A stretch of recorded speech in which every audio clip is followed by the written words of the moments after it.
Assalamualaikum warahmatullahi wabarakatuh. Waalaikumsalam warahmatullahi wabarakatuh. Selamat pagi Bu Rise.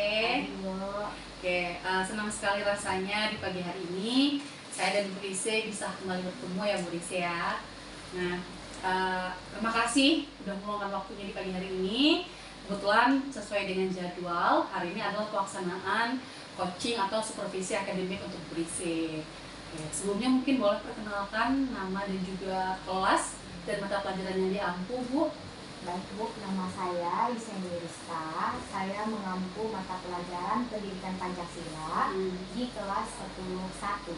Oke, baik. Pancasila di fase S11 ya Bu ya. Oke, nah tujuan supervisi kita hari ini itu bukan untuk menggurui, artinya tidak pula saya yang lebih hebat atau mungkin lebih luar biasa daripada Ibu. Di sini sebagai rekan kita akan saling berbagi. Kemudian saya juga mungkin akan mengetahui dan bisa membantu Bu Rise untuk semakin mengembangkan lagi nih potensi-potensi yang mungkin Bu Rise miliki, tapi selama ini masih belum terkeluarkan atau termaksimalkan dengan baik begitu Bu Rise. Oke. Bisa kita mulai Bu Rise? Oke. Bu Rise mengampu mata pelajaran Pendidikan Pancasila di fase S11. Oke. Nah, nanti Bu, ketika kita akan masuk ke dalam kelas, tentu saya akan melihat Ibu untuk melaksanakan proses observasi bagaimana Ibu menyampaikan yang hari ini Ibu rencanakan di kelas nanti begitu. Nah, kira-kira apa tujuan pembelajarannya akan dicapai hari ini Bu? Tujuan pembelajarannya yaitu peserta didik mampu serta memahami apa itu tata urutan peraturan perundang-undangan serta mereka tahu urutan-urutannya dari yang tertinggi hingga yang terendah. Oke. Berarti itu adalah lebih ke apa itu Bu? Seperti tata urutan perundang-undangan itu seperti apa itu? Tingkatan undang-undang dari yang tertinggi hingga yang terendah peraturan dalam negara Oh Indonesia. begitu. Berarti dari yang paling tinggi sampai mungkin yang di masyarakat sekitar sehari-hari begitu ya. Oke, baik. Satu ya Bu ya, TP-nya di pagi hari ini. Oke. Nah, kira-kira ketika Ibu akan nantinya melaksanakan pembelajaran di dalam kelas, tentu ada hal-hal yang ingin Ibu kembangkan dibandingkan dengan bidang-bidang lainnya begitu ya. Nah, apa area pengembangan yang ingin Ibu maksimalkan di dalam proses pembelajaran Ibu untuk TP yang akan Ibu sampaikan nanti begitu Bu?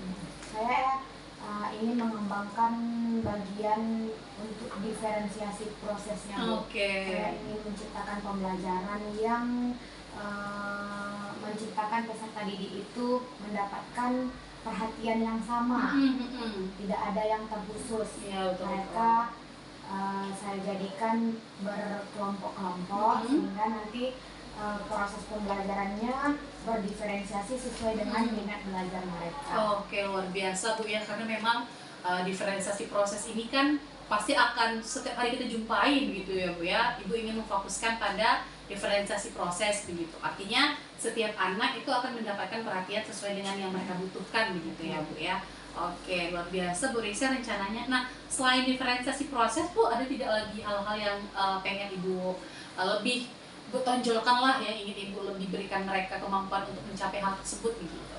Saya berharap peserta didik ini mengenali tentang hukum di Indonesia, tentunya dengan pembelajaran yang menarik agar mereka mampu menerima pembelajaran yang saya berikan. Jadi dalam hal ini saya menyiapkan media pembelajaran dan strategi pembelajaran yang mungkin lebih menarik agar mereka bisa paham dan mencapai tujuan saya tersebut. Luar biasa Bu ya, berarti media dan metodenya lebih saya tingkatkan lagi. Mungkin selama ini PPKN mungkin banyak cerita-cerita ya, kalau misalnya hanya mendengarkan kisah sedikit membosankan sepertinya Bu ya. Oke, luar biasa sekali Bu Rise. Nah, berikutnya Bu, kira-kira apa sih strategi yang akan Ibu lakukan agar area pengembangan yang tadi Ibu rencanakan itu bisa tercapai dengan maksimal begitu?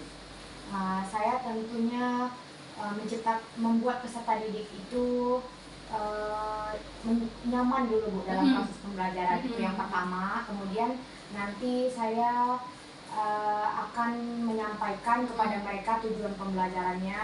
Saya akan ikuti urutan-urutan dalam modul pembelajaran yang sudah saya buat. Tentunya agar nanti proses pembelajaran itu berjalan lancar sampai dengan selesai. Oke. Berarti semuanya sudah Ibu susun ya Bu ya dalam modul sesuai dengan kebutuhan di dalam kelas tersebut begitu. Nah, kira-kira Bu nantinya strategi ini akan Ibu maksimalkan tentunya Bu ya dalam pembelajaran begitu. Oke, baik Bu Rise, saya rasa sudah cukup untuk proses observasi di pagi hari ini. Setelah ini mungkin kita bisa langsung ke kelas. Saya mohon izin, mungkin di dalam kelas mungkin mengamati bagaimana cara Ibu mengajar. Saya akan fokus pada hal-hal yang Ibu rencanakan. Nanti setelah itu kita akan melakukan tes observasi. Kira-kira ada tidak hal-hal yang Ibu rasakan tidak berjalan sesuai dengan apa yang Ibu rencanakan. Boleh kita ke kelas ya Bu Rise? Oke, baik. Terima kasih Bu Rise. Baiknya kita awali dengan doa. Silakan kedua kelas berdiri doa.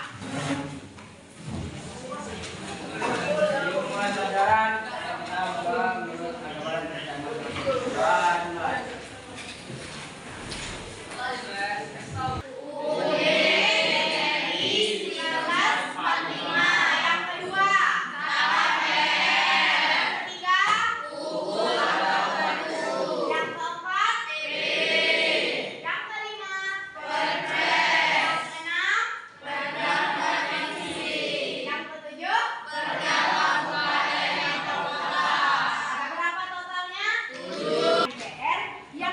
jelas dan tentu dibuat oleh MPR itu sendiri. Nah, dia bersifat pengaturan.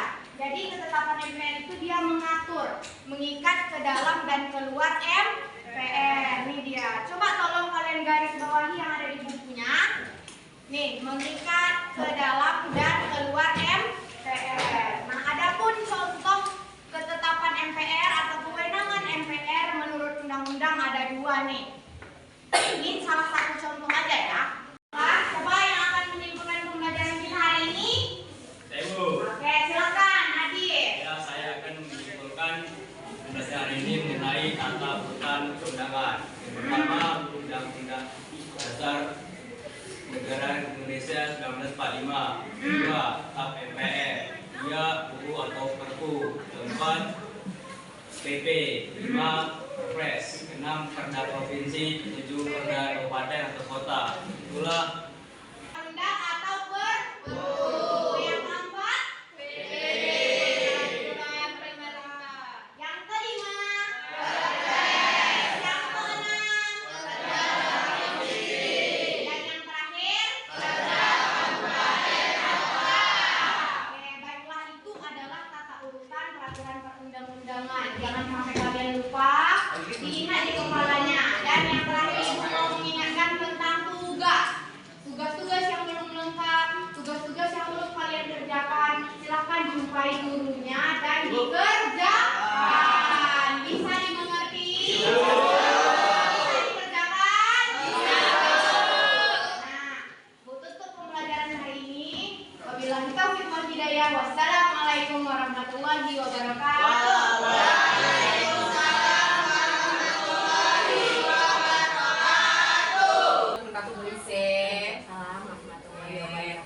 Bagaimana kira-kira kabarnya Bu Rise? Sehat, alhamdulillah. Kita juga kemarin sudah melakukan observasi dan saya juga alhamdulillah senang berkesempatan untuk hadir ketika Ibu mengajar di dalam kelas gitu ya. Oke, boleh ceritakan sedikit Bu bagaimana kemarin ketika proses di dalam kelas? Proses pembelajaran di dalam kelas berjalan dengan lancar, terkendali, dan lancar sampai pembelajaran selesai. Oke, alhamdulillah. Nah, sesuai dengan kemarin yang kita sampaikan ketika praobservasi, kehadiran saya bukan untuk menggurui atau mungkin menilai Ibu secara seperti yang harusnya dilakukan oleh pimpinan, gitu ya. Saya di sini mendampingi, kemudian juga berbagi agar mampu meningkatkan atau memaksimalkan potensi-potensi, kemampuan-kemampuan yang selama ini Ibu miliki, hanya saja mungkin masih kurang untuk mendapatkan pematangnya seperti itu. Baik, nah ketika Ibu Rise melakukan observasi, bagaimana perasaan Ibu di dalam kelas? Saya senang Bu melaksanakan pembelajaran, tapi ada sedikit terkendala karena kurangnya keaktifan siswa dalam proses pembelajaran. Nah, sesuai dengan kemarin area pengembangan ketika kita praobservasi, Ibu mengatakan bahwa keaktifan siswa adalah salah satu hal yang ingin Ibu tingkatkan begitu ya Bu ya. Oke. Nah, selain keaktifan siswa dari kemarin area pengembangan, kira-kira bagian mana lagi yang mungkin Ibu rasa masih kurang atau mungkin tidak maksimal di dalam kelas?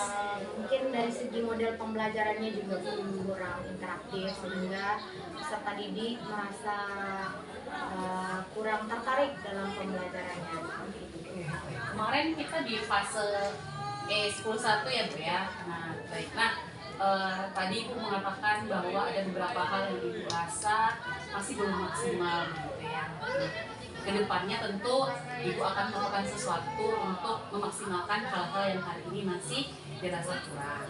Kira-kira apa rencana tindak lanjut Ibu ke depannya agar kehadiran Ibu dalam kelas bisa lebih maksimal lagi dan juga memenuhi kebutuhan peserta didik kita di dalam kelas? Saya akan melakukan beberapa strategi. Pertama yaitu mengkondisikan waktu, menyesuaikan urutan-urutannya sesuai dengan waktu yang tersedia untuk pembelajaran saya. Kemudian saya menggunakan model pembelajaran yang semestinya lebih meningkatkan keaktifan peserta didik. Apalagi mata pelajaran saya ini kan mata pelajaran umum begitu ya Bu. Tentunya harus siswa ini harus dipantik gitu Bu, sehingga mampulah mereka menerima pembelajaran yang baik. Nah, Bu Rizky telah menjelaskan ada beberapa rencana Ibu ke depannya Ibu ya, agar lebih maksimal lagi. Selama observasi, saya juga senang bisa hadir di kelas Ibu. Saya juga memiliki beberapa catatan bahwa sebagian besar hal-hal yang Ibu rencanakan itu telah terlaksana di dalam kelas begitu. Terutama yang saya apresiasi ketika Ibu mampu melakukan diferensiasi proses dengan baik. Artinya setiap anak-anak Ibu berikan perhatian ya Bu ya. Jadi tidak hanya yang unggul, tapi mungkin anak-anak yang masih perlu perhatian lebih juga Ibu berikan perhatian sesuai dengan kebutuhan mereka. Itu sangat luar biasa menurut saya Bu.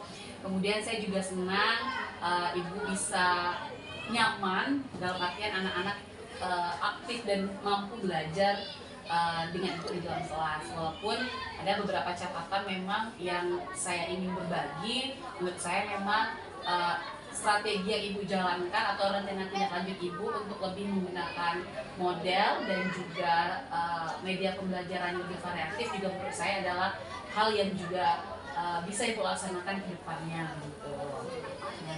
Nah, kira-kira Bu Rizky ada lagi yang ingin disampaikan dalam kegiatan kita di siang hari ini? Rasanya tidak ada. Saya tidak ada lagi. Baik, nah mudah-mudahan kita bisa saling berkolaborasi ya Bu ya. Ibu juga nanti ke depannya mudah-mudahan rencana tindak lanjut Ibu bisa terlaksana dengan baik. Pastinya juga saya dan rekan-rekan yang di sekolah ini akan terus berbagi dengan Ibu dan juga saling berkolaborasi begitu. Terima kasih Bu Rizky.